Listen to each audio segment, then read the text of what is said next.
opportunity to address you as your president. Since independence, we have every 5 years, without fail, reaffirmed our democratic credentials. And we have done so by returning to the people, the sovereign of our nation, for a mandate to serve. We have, in this context, put our nation on consistent and predictable journey of deepening and maturing our democracy. Tomorrow, I will emulate that honored tradition and hand over the mantle to my successor, Dr. William Samoei Ruto, and I am profoundly grateful for the honor and privilege that you bestowed upon me to serve as the 4th President of this great Republic of Kenya.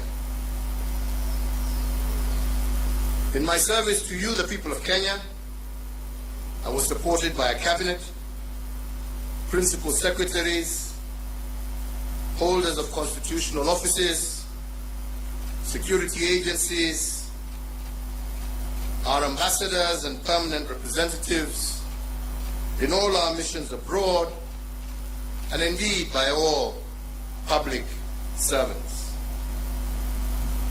But most importantly, you, the people of Kenya, have walked with me each step of the way, cheering me, but also chastising me as the occasion dictated. To you all and to all those who have served with me during my tenure as president, please accept my immense and deep gratitude. So fellow Kenyans, tomorrow's inauguration, the last step in a process of electioneering, is a moment for us to come together as one people to pursue the promise of Kenya as destined by God. This afternoon, ahead of tomorrow's inauguration, I hosted the incoming president, Dr. William Samoei Ruto, here at State House, Nairobi. As you are all aware, the transition process commenced on the 12th of August, 2022, and over the last few weeks, the doors of State House and the Office of the President have been open to the technical teams from the Office of the President-elect so as to facilitate a smooth transition and handover of power. This afternoon's meeting between the President-elect and myself is the final step in that process. Fellow Kenyans, the work of building a nation is a continuous endeavor passed from one generation to another, from one administration to the next. And this in an unbroken chain that seeks to progressively build a more united, equitable, and prosperous Kenya. On my part, as head of state and government, I hand over leadership of a nation that has undergone consequential transformation over the last decade in every aspect of our national life.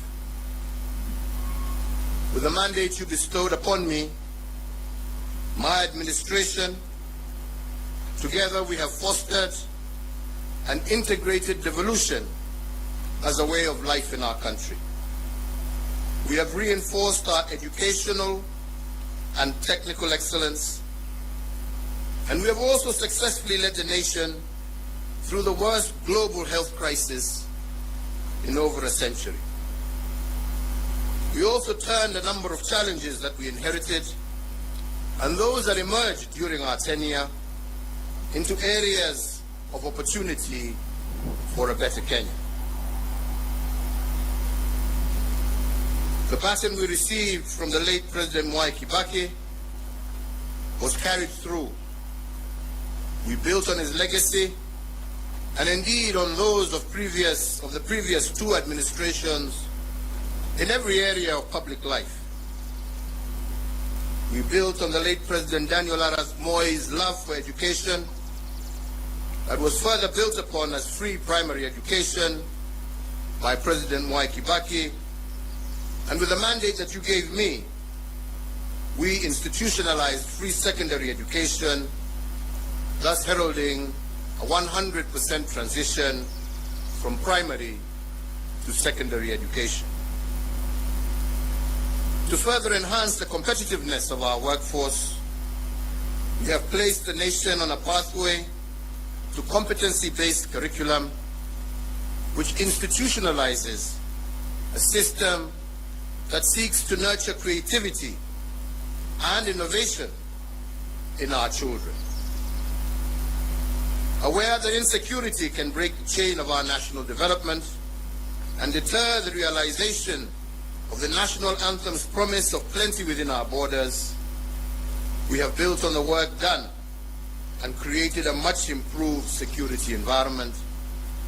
Critically, we muted the wave of terror attacks that had placed a stranglehold on our nation, reduced crime rates, and secured significant progress in terms of illicit trade in firearms and other long-standing security challenges.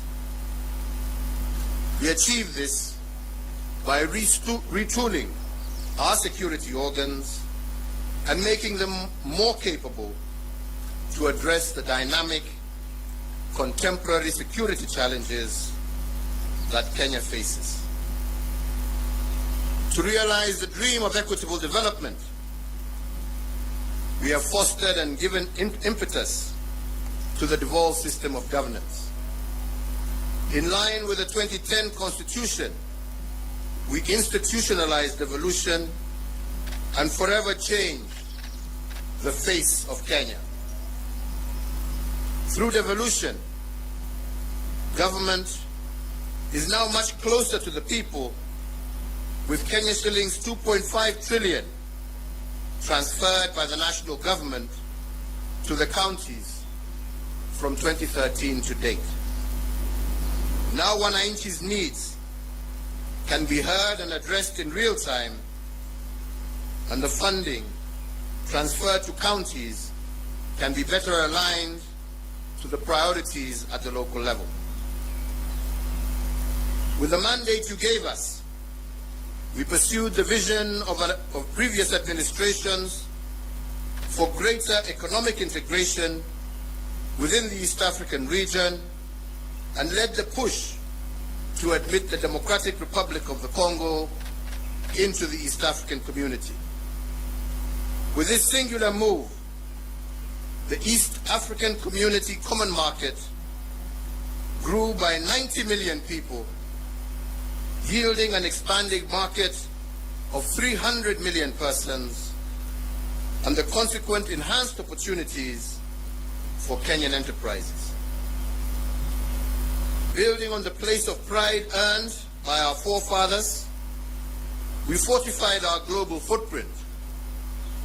Our non-permanent membership in the UN Security Council has amplified Kenya's voice on international peace and security matters. Indeed, from 2013 to date, we have had over 100 inbound and outbound state visits, hosting heads of state and government from across the world, and Kenya is now a consequential voice and an undisputed leader in continental and global issues. This has enhanced opportunities for Kenyans in both the diaspora, but also within the international civil service. As a consequence, diaspora remittance have increased tenfold over the last decade, and they now stand at an all-time high at over Kenya shillings 400 billion per annum as of 2021, surpassing some of our traditional exports as foreign exchange earner. We have also built on the aspiration of the independence generation to foster inclusivity and gender parity.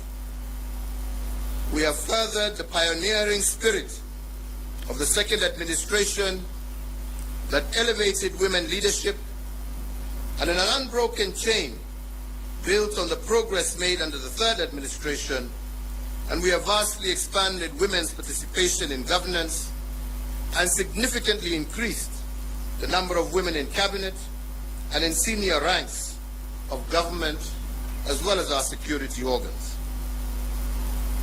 Indeed, we have built on President Mwai Kibaki's path-breaking investment in infrastructure. We hand over 11,500 kilometers of newly tarmac roads under our administration, doubling the number of kilometers constructed from the dawn of the Republic to 2013. My administration has upgraded Kenya's infrastructure in terms of roads, ports, bridges, fiber optics, power generation and transmission, and as a result, Kenya now stands out as an investment destination of choice and a continental as well as a global hub. In enhancing service delivery, with the mandate you gave us, we also transformed the way government services reach the Mwananchi. We did this through the introduction of Huduma Centers and the e-Citizen online platform, which together have made access to public services a fast and pleasant experience and not the toll that every citizen had to endure in the past to obtain basic services. Now passport applications, birth certificates, marriage certificates, business registration, driver's licenses, and so many others can be done online from anywhere in the world. As a digital government, we successfully transitioned from analog to digital television and radio, resulting in the country today being home to 130 TV stations, up from 14 in 2013, and 204 radio stations, up from 130 in 2013. These figures do not factor the massive expansion in the digital space that has seen many hundreds of thousands of Kenyans successfully monetize various digital communication avenues. I have immeasurable pride in having the magical tag of Made in Kenya affixed to a much wider range of products, and my administration has reinvigorated domestic manufacturing and diversified our exports of finished products.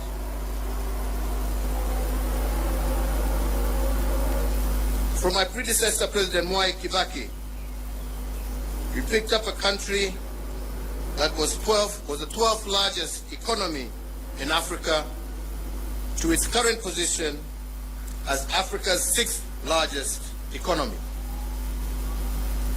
We have almost tripled the wealth of our nation from a GDP of 4.5 trillion in 2013 to close to 13 trillion currently. Consequently, the income per capita also rose sharply from Kenya shillings 127,065 per person in 2013 to Kenya shillings 245,045 per person in 2021.